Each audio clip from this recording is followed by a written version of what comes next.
한 목사님의 설교를 들으면서 고인이 되신 하용조 목사님에 대한 이야기를 하는 것을 들었습니다. 이제 온누리교회가 성장한 것이 그냥 되어진 것이 아니라 이제 하 목사님께서 그런 고백을 하셨다고 하는데 예배 때 손을 들고 찬양하도록 걸린 시간이 7년이 걸렸고요. 그리고 큐티하는 성도를 만들기까지가 10년이 걸렸고 이제 1대1 양육은 하다가 포기하려고 했다는 거예요. 너무 힘들고 변화가 없고 따라오지 못하니까. 또 이제 남자분들을 구역장으로 세우는 일은 너무 힘들더라는 거예요. 그래서 하 목사님이 이게 잘못된 거구나라고 생각까지 했다는 거예요. 근데 어느 순간 이제 하나하나 그것이 되어지는 거예요. 하나하나 열리고, 그리고 남자분들이 세워지고 하나님의 은혜를 경험하고 온 교인들이 큐티를 하게 되고, 그리고 예배 때 정말 손을 높이 들며 하나님께 마음 다해 찬양하는 그런 일들이 생기면서 예배에 강력한 은혜가 부어지면서 이제 오늘날의 온누리교회로 성장했다는 그런 이야기를 들은 적이 있습니다. 여러분, 오랜 시간이 걸렸지만 정말 한 사람이 변화된다는 게 너무나 귀한 것임을 우리는 잘 알아야 합니다. 저는 한때 이제 성장하는 교회들에 대해서 다니면서 또 신학교 때에 어떤 목회를 해야 될지 고민하면서 기도하는 가운데 제가 꿈꿨던 건 교회의 부흥은 큰 건물 또 많은 성도들만을 꿈꿔왔습니다.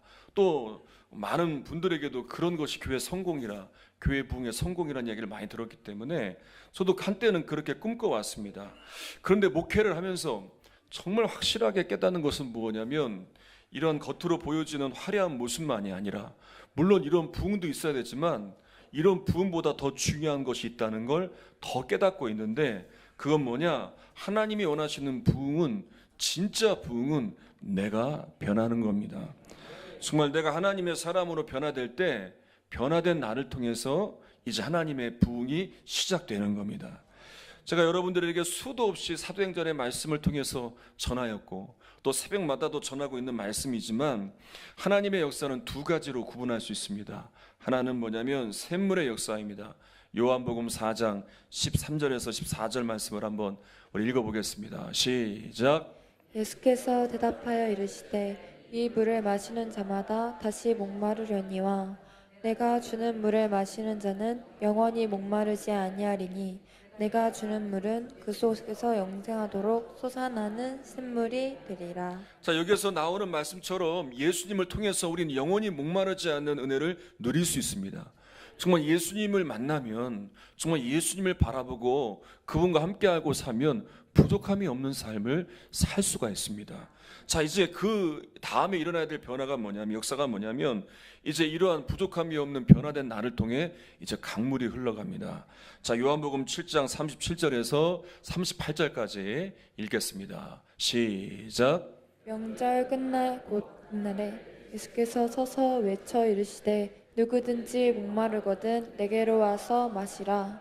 내가 주는 물을 마시는 자는, 자, 38절 다시 읽겠습니다. 시작. 나를 믿는 자는 성경의 이름과 같이 그 배에서 생수의 강이 흘러나오리라 하시니.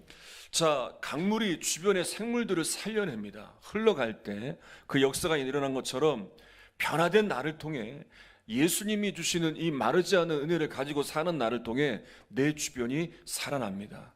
내가 변하지 않고 닫혀 있다면 절대 내 주변은 강물의 은혜가 흘러갈 수 없지만, 내가 예수를 바라보고 살면서 변화된 내가 정말 그렇게 살아간다면 나를 통해 내 가정에 정말 샘물의 은혜가 흘러가게 되고, 내가 거하는 속회와 또 이 교회와 이 주변에 하나님의 나라가 강같이 흘러가는 역사가 반드시 일어납니다. 근데 이 변화는 어떻게 시작되느냐? 바로 주님을 통해서, 내가 주님을 바라보고 살 때, 내가 주님께 마음을 열고 살아갈 때에 이 역사가 시작되는데, 정말 주님 안에서 변화되면 하루가 다릅니다. 시작도 다르고 매 삶이 정말 반복되어지는 일상의 삶이지만 공기가 다르고 눈에 보이는 것이 은혜임이 보여집니다. 남편이 놀라운 건요, 진짜 놀라운 건 남편이 다르게 보입니다. 왼수처럼 보이지 않고요, 정말 사랑하고 싶은 마음이 정말 생깁니다. 또 매일같이 잔소리하는 아내가 세상에서 제일 아름다운 여인으로 보입니다. 그리고 내가 지금 있는 이 자리가 가장 힘들고 어려운 자리가 아니라 가장 내가 큰 축복의 자리에 있다는 걸 알게 됩니다. 특세를 통해서 분명해지는 것은 하나님은 이 역사를 우리에게 주기를 원하십니다. 그런데 아직도 내가 여전히 내 자아와 또 내 고집과 이것들을 붙들고 살아가니, 또 내가 이렇게 살아가는 나를 향하여 하나님은 그럼에도 포기하지 않으시고 계속해서 새벽마다 두드리시고 이 시간에도 우리를 불러내시어 다시 또 두드리시면서 이 역사를 이루가기를 원하십니다. 전에도 말씀을 드렸던 예화인데요, 한 집사님이 삶이 너무나 힘들어서 죽고 싶은 거예요. 늘 그런 마음을 갖고 있는 거예요. 예수는 믿지만, 교회는 다니지만 기쁨이 없어요. 그냥 죽고 싶은 심정이에요. 그런 가운데 꿈을 꿨어요. 꿈을 꾸는데 꿈에서 주님을 만났어요. 꿈속에 주님이 뭐라고 말씀하시냐면, 이제 네가 주님을 만나고 나서 이 집사님이 저를 빨리 데려가 주세요. 너무 이 세상이 고통스럽습니다. 빨리 주님께로 떠나고 싶습니다. 그렇게 얘기했더니 주님이 꿈속에서 그렇게 말씀하셨대요. 3가지만 하라. 뭐 3가지 그거 못하겠습니까? 뭡니까? 물어보니까 첫 번째는 집을 깨끗이 청소해라. 그거야 너무 쉽죠. 그리고 청소를 하는데 마지막 청소잖아요. 세상을 떠나기 전 마지막 청소니 얼마나 깨끗하게 했겠어요. 집 안팎으로 깨끗이 했어요. 그리고 나니까 주님이 또 뭐라고 말씀하시냐면, 이제 마지막 가족들을 위해 맛있는 식사를 준비해라. 그거야 뭐 제 특기죠 하면서 마지막 식사니 얼마나 열심히 준비했겠어요. 가족들이 좋아하는 식사로 다 준비를 해서 차려주었어요. 자녀들이 또 남편이 너무 맛있게 먹는 거예요. 자, 그리고 이제 마지막이 뭡니까? 그랬더니 남편에게 편지를 써라. 마지막 가는 마당에 편지 못 쓰겠습니까? 편지를 쓰는데 이게 마지막 편지니까 길어지는 거예요. 연애 때부터, 그리고 하나하나 생각나는 모든 그 순간, 첫 아이를 낳는 그 순간, 또 뭐 집을 마련하는 이 순간들 하나하나 기억하며 편지를 다 쓰며 이제 남편을 위해서 편지를 썼어요. 자, 이제 그리고 떠날 때가 되었어요. 자, 주님이 이제 말씀하시는 거예요. 한번 주변을 봐라. 이렇게 주변을 보니까 집이 그렇게 지저분했는데 너무 바쁘다 보니까 언젠가는 치워야지 하면서 쌓아둔 짐들이 다 정리가 되어지고 너무 깨끗한 거예요. 그리고 이제 가족들을 보니까 맛있는 저녁 점심 식사를 하고 나서, 그리고 이제 그 집안에서 거하면서 너무나 자녀들이 행복한 모습을 있는 거예요. 그리고 무엇보다 남편을 보니까 뭐가 그리 좋은지 계속 웃고 있는 거예요. 그것을 보니까 떠나기가 싫은 거예요. 여기가 천국이구나. 그 주님이 물으시는 거예요. 그래도 떠나고 싶냐? 그러자 이 집사님이 떠나기 싫다고, 계속 데려가지 마시라고 그러면서 깨어보니까 꿈이었대요. 그리고 이 집사님이 달라진 거예요. 꿈에서 일어난 일이지만 환경이나 다른 가족들이 바뀌기를 기다리지 말고 내가 먼저 바뀌어야지. 그래서 이 3가지를 실천했다는 거예요. 집을 정말 깨끗이, 그동안 미뤄놨던 청소를 깨끗이 하고, 또 자녀들을 위한 맛있는 밥을 정말 정성껏 준비하고, 또 남편에게 연애 때밖에 써보지 않았던 그 편지를 이렇게 써보고, 그랬더니 정말 가족들이 행복해지면서 내가 있는 곳이 가장 큰 축복의 자리임을 깨닫게 되었다는 거예요. 모르겠습니다. 오늘 설교가 끝나고 갑자기 아내분들이 청소를 깨끗이 하면 주일 설교의 은혜를 받았구나, 그렇게 생각하시면 될 것 같아요.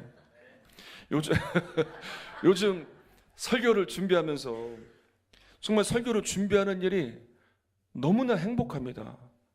이런 감동과 기쁨을 누리는 때가 있었을까 싶을 정도로 주일이 빨리 왔으면 좋겠어요. 요즘 설교를 많이 준비하거든요. 주일날만 5번씩 준비하는데, 그런데 요즘은 주일이 빨리 왔으면 좋겠어요. 특세를 시작하고 기도학교를 시작하고 또 감사의 일기를 시작하면서 주님을 더 바라보고 살면서 애쓰고 있기에 주님이 주시는 은혜가 보이는 거예요. 예전 같으면 실망할 수도 있는 일들, 실족할 수도 있는 일들, 이해하지 못한 일들이 있지만 주님을 바라보면 바라볼수록 이제 그런 것들보다 오히려 주님이 부어주시는 은혜로 넘쳐나니까 이것을 막 나누고 싶어서 빨리 주일이 왔으면 좋겠더라고요. 여러분들은 어떠셨습니까? 정말 주일이 빨리 오기를 바라셨나요? 아니면 이 주일 예배에 나오는데 왜 그렇게 발걸음이 무거운지, 그런 무거운 발걸음으로 오신 분들이 있습니까? 아마 신앙이 메마르고 있다는 건 이 예배를 대하는 나의 모습을 보면 알 수 있을 거예요. 예배를 드리는 나의 모습이 어떠한지, 정말 예배에 나오는 것이 자꾸만 멀어지게 되고 귀찮아지게 되고 기도의 자리는 멀어지고 봉사는 하지만 이 기쁨을 잃어버린다면 여러분, 이 메마름을 빨리 체험받아야 합니다. 그 이 메마름을 어떻게 체험받을 수 있습니까? 주님 외에는 이 메마름을 체험받을 길이 없습니다. 주를 바라보지 않으니, 아니 주님은 우리를 계속해서 붙드시고 이 메마름의 문제를 채워주시고자 여러 가지 통로로 길을 열어주셨는데 나의 마음이 굳어 있으니, 내가 열리지 않고 주님을 바라보지 않으니 이 문제는 해결받지 못하고 계속해서 메마름의 가운데 있을 수밖에 없는 것이죠. 오늘 본문의 말씀을 보면 베드로가 성령을 받고 복음의 증인이 됩니다. 그런데 아직 버리지 못한 편견이 있었는데 그것은 뭐냐면 이방인에 대한 것이었습니다. 베드로도 유대인이었기 때문에 어쩔 수 없이 이방인에 대해서는 받아들일 준비가 아직 안 되었던 것 같습니다. 그래서 이제 주님께서 베드로의 눈을 열어 이제 환상을 보게 하시는데 사도행전 10장 12절을 한번 읽어보겠습니다. 시작. 그 안에는 땅에 있는 각종 네발 가진 짐승과 기는 것과 공중에 나는 것들이 있더라. 자, 베드로가 기도하는 중에 환상을 보는데 하늘에서 그릇이 내려오는데 그 안에 있는 것들이 온통 먹을 수 없는 것들이었어요. 그런데 주님은 거절하는 베드로에게 먹으라라고 3번이나 반복해서 말씀하십니다. 그리고 그때 고넬료가 보낸 사람이 찾아온 거예요. 이미 베드로에게 성령께서 사람이 찾아올 것을 말씀하셨어요. 그러면 의심하지 말고 가라고 하셨던 거예요. 이 말씀을 기억하면서 고넬료에게 간 거예요. 이 사람을 따라. 그리고 그곳에서 베드로가 경험하지 못했던 이방인들에게도 성령 받는 사건이 일어난 거예요. 한번 읽어보겠습니다. 44절부터 46절까지인데 읽겠습니다. 시작. 베드로가 이 말을 할 때 성령이 말씀 듣는 모든 사람에게 내려오시니 베드로와 함께 온 할례 받은 신자들이 이방인들에게도 성령을 부어 주심으로 말미암아 놀라니 이는 방언을 말하며 하나님 높임을 들음이러라. 자, 베드로는 이런 일을 들어본 적도 없고 보지도 못했고 생각하지도 못했습니다. 그래서 이미 하나님은 그를 여시려고 베드로가 변화돼야 순종하고 할 것 아니겠습니까? 그를 통해 이 일이 일어나야 되기 때문에 미리 환상도 보여주시고 또 사람도 보내주시고 또 보낼 것도 말씀하셔서 이 모든 걸 준비하신 다음에 베드로의 마음을 두드리시어 순종케 하사 베드로는 전혀 경험하지 못했던 이방인들에게 주의 성령이 임하는 사건을 경험하는 그런 통로로, 이런 강물을 흘려보내는 통로로 쓰임을 받게 된 겁니다. 지난주에 우리 기도학교 팀과 바울이라는 영화를 보았습니다. 영화의 내용은 바울이 순교 당하기 전 마지막 부분의 내용인데 우리 같이 본 권사님들이 놀라시더라고요. 바울이 왜 저렇게 나이가 많이 들었나 많이 놀라시더라고요. 젊은 바울만 생각하시다가 이제 바울의 모습을 보면서 우리 함께 은혜를 받았는데, 영화를 보니까 더 확실한 건 뭐냐면 바울의 그 마지막 순간이 너무 초라하더라고요. 감옥에서, 그것도 지하 감옥에서, 햇빛도 들어오지 않는 지하 감옥에서 갇혀 있다가 불려나가 매를 맞고 나 들어오면 아무런 대항도 못하고 한참을 쓰러져 있고 신음하고. 초대교회 성도들은 어땠느냐, 그 영화 장면에 나오고 있더라고요. 브루스길라와 아굴라 부부의 지도 아래 이제 로마 군인들을 피해서 숨어서 지내는데 밖에서는 예수 믿는 사람들이 잡혀가서 길에서 붙들려 때로는 끌려가기도 하고 또 길에서 화형을 많은 사람들이 보는 앞에 불에 타 죽기도 하고, 그러면서도 아무런 저항도 못하고 그저 숨어있는 그들의 모습이 나오더라고요. 그때 성도들이 더 이상 이렇게 지낼 수 없다, 어떻게 해야 될지를 한번 바울 사도에게 물어보자. 그래서 누가라는 사람을 통하여 이 소식을 듣고자 누가를 바울에게 보냅니다. 그때 바울이 뭐라고 대답을 하냐면 이렇게 대답을 합니다. 내가 우로 가려고 하면 주님께서는 좌로 인도하셨고, 내가 좌로 가려고 하면 주님께서는 우로 인도하셨다. 내가 어떻게 알겠느냐? 주님이 인도하실 것이다. 여러분, 바울의 답은 뭐냐면 자신을 의지하지 말라는 거예요. 바울을 의지하는 게 아니라 바울에게 답이 있다는 게 아니에요. 주님을 바라보며 믿음을 지키면 주님이 인도해 주실 거라는 거예요. 그리고 그런 가운데 한 가지 사건이 일어나요. 사령관의 딸이 원인 모를 병에 걸려 죽어가는 겁니다. 그리고 그때 도와줄 사람을 찾다가 마침 의사인 누가를 불러 고침을 받게 되고요. 그리고 이 일을 통해서 이 꽉 닫혀있던 사령관이 마음이 열려 예수 믿는 사람들의 사랑을 보게 돼요. 이것이 영화의 줄거리입니다. 여러분, 예수 믿기 전에 바울은 완전히 고집쟁이였어요. 자기 생각이나 자기 지식에 맞지 않으면요, 사람을 죽여도 되고요, 사람을 잡아 가둬도 된다고 생각을 했어요. 그래서 예수 믿는 사람들을 핍박하는 일에 앞장섰어요. 그런데 예수를 믿고 완전히 달라졌어요. 더 이상 고집쟁이로 살지 않아요. 계속해서 주님을 구하고 주님을 바라봐요. 그리고 이제 자신을 통해 주님이 역사하도록 믿음으로 맡기니 바울이 갇혀 있어도, 바울이 매를 맞고 아무것도 못하는 그런 무능한 연약한 인간처럼 보여도 그를 통해 주가 하시던 일들이 이루어지게 되는 거예요. 본문의 말씀에서 베드로는 고넬료에게 부족한 부분을 채워줍니다. 고넬료는 기도도 많이 했어요. 선한 일도 많이 했어요. 그런데 고넬료에게 필요한 것이 있어요. 그건 뭐냐? 죄사함의 문제였어요. 그래서 34절부터 속죄의 복음에 대하여 고넬료에게 선포한 다음에, 그리고 그곳에 있는 고넬료와 그의 모든 가족들이 속죄의 복음을 받아들이고 믿을 때에, 그때 고넬료의 집에 성령이 임하고 고넬료와 온 가족들에게도 성령이 임하는 역사가 일어난 거예요. 여러분, 성령 충만은 다른 말로 말하면 온전한 순종이다라고 말할 수 있어요. 성령 충만한 사람이 온전하게 순종할 수 있는 거예요. 그래서 하나님의 은혜가 있는 자들은 언제나 하나님 앞에 순종할 준비가 되어 있어야 돼요. 이 순종이 강물이 흘러가는 역사를 이루어 가는데, 내가 변화되기 위해서는, 내가 이 역사에 세워지기 위해서는 나의 고집과 나의 생각과 나의 판단과 나의 모든 것들을 내려놓고 온전히 주의 말씀 앞에, 주의 인도하심 앞에 순종하며 나아갈 때 이 변화의 역사를 통하여 이 강물의 은혜가 흘러갈 줄 믿습니다. 성경에서는요, 지금 문제 때문에 걱정되는데 나에게 염려하지 말라고 해요. 더 나아가 기뻐하라고 말씀해요. 정말로 한 푼이라도 더 아까운 이 시간 가운데, 정말로 물질 때문에 힘든 가운데 나누어 주라고 말해요. 하나님의 일을 위해 헌신하라고 말해요. 정말 용서가 안 되는 사람이 있어요. 나에게 아픔을 주고 상처를 준 사람, 그걸 갚아줘도 모자란데 그런 사람을 향해서 성경은 원수도 사랑하라고 말씀해요.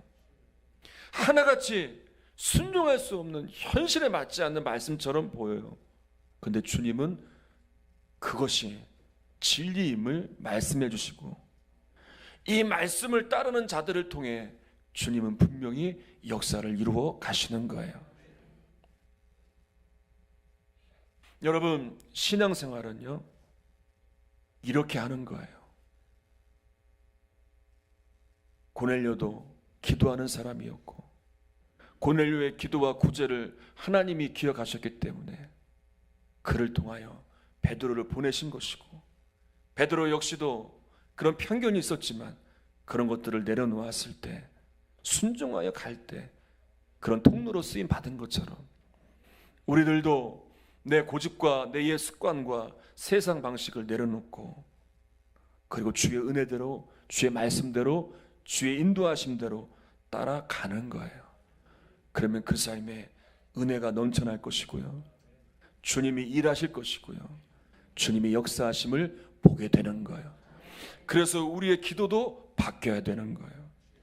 엊그제 오랜만에 한 친구에게 연락이 왔는데 이런 기도 부탁을 하는 거예요. 로또가 되게 해달라고, 로또가 되게 해달라고 기도해달라는 거예요. 그래서 제가 분명하게 대답해 줬어요. 그런 기도에는 응답 안 하신다. 네가 올바른 신앙을 가지고 교회 나갈 수 있도록 내가 기도할게. 혹시 이 중에서도 로또가 되게 해달라고 기도하시는 분들 있을지 모르겠어요. 하루아침에 벼락부자가 되게 해달라고 기도하시는 분 있을지 모르겠어요. 여러분, 우리가 기도해야 할 것은 무엇이냐? 하나님 나라와 하나님의 뜻을 위해 기도하는 거예요. 그러면 하나님은 우리에게 선물로 응답해 주시고 우리를 복되게 하시는 거예요. 한 가지 이야기만 하고 말씀을 마칠게요. 얼마 전에 인간극장을 우연히 봤는데 한 선교사님 이야기가 나오더라고요. 어떤 분인지 궁금해 찾아보니까 선교사님이시더라고요. 아프리카의 섬나라 마다가스카르라는 나라, 여러분 들어보셨어요? 예. 참 생소한 나라인데 아프리카에서도 떨어진 섬나라예요. 아주 오지인 그 나라에 의료 선교를 하고 있는 거예요. 이분이 명문의대를 나와서 13년 동안 마다가스카르라는 나라로 와서 거기서도 또 더 오지로 들어가서 아니 며칠을 차를 타고 가더라고요. 가는 것도 고생이고 가서도 고생이고, 야 어떻게 저런 일을 할 수 있을까 할 정도로 13년 동안 오지를 누비며 다니며 환자들을 돌보는 사역을 하는 거예요. 지금까지 본 환자만 5만 명이나 된 거예요. 안 놀라실 줄 알았어요. 한 1억 명은 돼야 놀라실까. 5만 명을 봤다는 거예요. 때로는 가다가 강도들에게 붙잡히기도 한 적도 있고, 차가 그 길이 너무 험하더라고요. 차가 전복이 된 적도 있고, 그리고 거기는 부족들이 아프면 뭐 병원 시설 이런 게 없으니까 아프면 무당들을 찾아가는 거예요. 그 무당한테 기도를 받는데 이제 이분들이 다니면서 이분들한테 치료를 받으면 나으니까 무당들이 시기를 해서 무당들에게 살해 위협도 당하고, 그런데도 온갖 가진 고생을 다 하면서 포기하지 않고 13년째 사역을 하는 이유가 있다는 거예요. 중학교 1학년 때 하나님께 서원을 했어요. 아프리카 의료봉사를 가겠다고. 그리고 이 약속을 지키기 위해서 의대를 간 거예요. 그리고 일부러 외과를 공부하고 또 일부러 많은 환자들을 돌보려고 5개의 전문 분야를 수련을 했다는 거예요. 얼마 전에 그 공을 인정받아서 나라에서도 국민훈장 목련상을 받았다고 하는 기사가 나왔더라고요. 근데 제가 참 놀란 게 있어요. 뭐 전기가 제대로 들어옵니까? 화장실이 제대로 있나요? 뭐 물이 뭐 있나요? 뭐가 있어요? 그런 곳에서 하루 종일 환자들만 보는 거예요. 환자를 보다가 뭐 수술도 하고 뭐 애도 받고 뭐 치과 진료도 했다가 산부인과 진료도 했다가 뭐 별거 다 하더라고요. 그렇게 계속 쉬지 않고 하는 가운데 얼마나 힘이 드는지. 그런데 제가 깜짝 놀란 건 그 얼굴에 행복이 있어요. 기쁨이 있더라고요. 그 더더욱 감동이 되었던 건 뭐냐면 3명의 자녀가 있는데 다 외국에서 공부를 하고 아주 수세들인데 공부를 마치면 그들의 소망이 뭔지 아십니까? 공부를 마치면 부모님 따라 그곳에서 똑같이 봉사하는 것이 그들의 소망이더라고요. 이 선교사님 부부는 세상의 부와 명예는 얻지는 못했을 거예요. 그러나 수만 명, 아니 그 이상의 사람들에게 예수님의 사랑을 전했고, 실제로도 치료와 수술을 통해서 수많은 사람들의 생명을 건져내기도 했어요. 그리고 무엇보다 정말 가장 큰 귀한 건 자녀에게 인정받는, 그 신앙도 인정받고 그 삶도 인정받는 참 부모가 되었어요. 여러분, 이것보다 더 큰 행복이 어디 있습니까? 그저 하나님의 인도하심을 따라서 하나님 나라를 위해 내가 무엇을 할까 중학교 1학년 때 기도하면서 의료 선교에 대한 마음을 주셨고, 그것을 따라서 의학을 배워서 아무도 가지 않는 그 나라에 가서 하루 이틀도 아니고 13년 동안 수많은 고통을 당하면서, 그러면서도 주님을 바라보면서 그렇게 수많은 사람들에게 주의 사랑을 전하는 통로로 쓰임받는 그 모습이 정말 귀하더라고요. 여러분, 주님은요 우리를 통해 주의 역사를 이루기를 원하세요. 주의 뜻을 이루기를 원하세요. 여러분, 이 일이 얼마나 기대가 되는 일이고 나 같은 사람을 쓰신다는 것이 얼마나 축복된 일입니까? 그런데 이 일은 내가 변하지 않으면, 내 마음이 닫혀 있으면, 하나님과 교통함이 없이 하나님께는 등을 돌리고 세상을 향해 나아간다면 이 일은 결코 일어나지 않을 거예요. 그래서 하나님은 오늘도 기다리시면서, 오늘도 이 예배를 통하여 어떻게든 여러분들의 생각을 바꾸고 여러분들의 삶의 가치관을 바꾸시려고 이 시간도 부족한 종에게 일주일 내내 말씀하시며 두드리시며 그 감동과 감격을 주시고 이것을 조금이라도 전하도록 하나님은 그렇게 여러분들의 마음을 두드리시는 거예요. 여러분, 이런 하나님의 심정이 느껴지십니까? 이런 하나님의 애절하심이 느껴지십니까? 여러분, 이런 하나님의 부르심에 여러분들의 마음의 문을 열고 정말 변화되어 순종하며 나아가며 그 말씀을 따라 살아가며 날마다 하나님과 동행하는 삶을 살아갈 때 여러분들을 통해 일어나는 하나님의 놀라운 나라와 역사들이 있게 되기를 주님의 이름으로 축원합니다. 우리 함께 오늘 말씀을 붙들고 함께 찬양하겠습니다.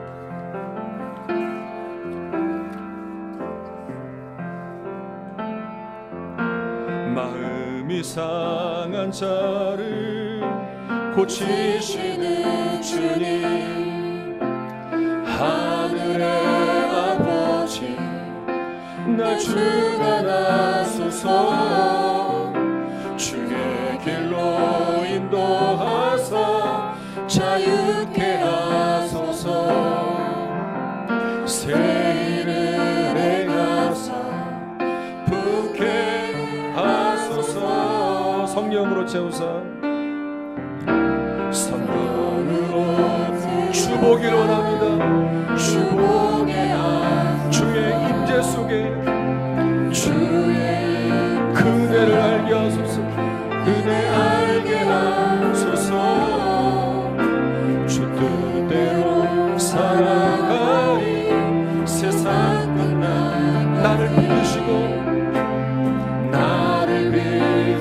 새날 열어주소서. 새날 열고 다시 한번 오른손을 가슴에 얹고 성령으로 제 주님을 보기를 원합니다. 주의 임재 속에 은혜 알기를 원합니다. 주 뜻대로 살아가리. 주 뜻대로 살아가리. 세상 나를 믿으시고 새날 열어주는 주님으로 목이 마 성령의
나에게 은혜를 주셔서 성령님 나에게 충만케 하시고 주의 기쁨이 되는 삶을 살게 하소서.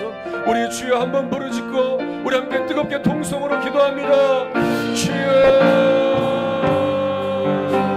살아계신 하나님 아버지, 역사하신 하나님 아버지, 우리가 진정 주의 나라와 주의 역사를 위해 나아가기를 원합니다. 나의 고집과 나의 생각과 나의 편견을 내려놓고 주님 말씀하시는 것에 순종하며 주께서 인도하시는 것을 따르며 나아가기를 원합니다. 하나님, 진정 주님이 원하시는 것, 주님이 나에게 말씀하시는 것, 이것을 바라보며 주님과 함께하는 삶들이 이어지며 이제 변화된 나를 통하여 주님의 은혜가 강물과 같이 흘러가는 역사를 보기를 원합니다. 주의 나라가 이루어져야 되며 주의 뜻이 이루어져야 되는데 이 일이 나를 맡기지 않고 열릴 수 있도록 그런 통로로 쓰임받는 내가 되어 주님의 기쁨이 되어드리며 주의 영광을 드러내는 도구가 되어질 수 있도록 역사하실 줄 믿습니다. 내 옛사람이 살아나지 않도록 인도해 주시옵소서. 내 교만함과 내 고집이 나를 이끌어가지 않도록 세상의 주와 가치관이 아버지 나를 이끌어가지 않도록 오직 하나님만을 간구하며 하나님만을 바라보며 하나님만을 붙들고 나아가는 인생이 될 수 있도록 우리를 붙들어 주실 줄 믿습니다. 하나님, 우리를 새롭게 해주시고 변함없는 은혜로 채워주시며 참된 길이신 주님만 바라보며 나아가는 우리 모두가 되어질 수 있도록 하나님 나에게 은혜를 주시고 성령님 나를 충만하게 채우사 새롭게 되어지고 변화되어지는 역사 가운데 쓰임받는 우리 모두가 되어질 수 있도록 인도해 주시옵소서. 부족하고 연약합니다. 아버지 하나님, 그러나 함께 하시는 주님은 너무나 완벽하시고 위대하신 분이십니다. 주님이 모든 걸 준비하시고 계획하신 가운데 우리를 이끌어가실 것을 믿고 믿음으로 맡기며 내딛습니다. 이 믿음의 삶을 내드릴 때에 주님이 일하심을 경험하게 하소서. 주의 나라가 우리를 통해 이루어짐을 보게 하소서. 주의 영광이 드러나는 것을 경험하게 하여 주시옵소서.